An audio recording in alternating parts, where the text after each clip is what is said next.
Hospital থেকে বাড়ি ফেরার পর কাল ছিল বাবার প্রথম চেক আপের দিন।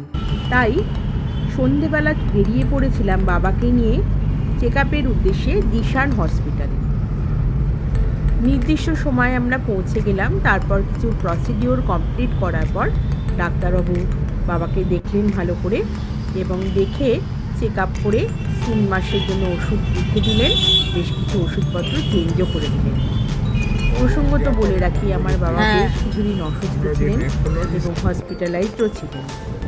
কাজেই আমাদের একটা ভীষণ টানাপোড়েন গেছে। তাই জন্য ডাক্তার দেখাবার পর বাবাকে খানিকটা মন ভালো করার জন্য চলে গিয়েছিলাম দক্ষিণ কলকাতার প্রাণকেন্দ্র গড়িয়াহাটে।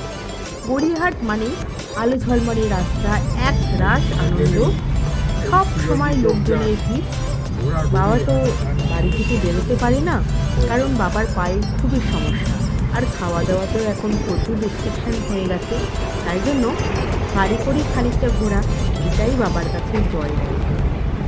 কারণ বাবাকে আনন্দ দেওয়ার এটাই একমাত্র পথ, এটা ভেবে নিয়েছিলাম। খানিকটা গাড়ি করে এদিক ওদিক ঘোরার পর ওষুধপত্র কিনে এবং আরও কিছু টুকিটাকি জিনিসপত্র কিনে ফিরে এলাম বাড়িতে। এটা হচ্ছে রুবি মোড়। রুবি মোড়টা দেখেছো? কি সুন্দর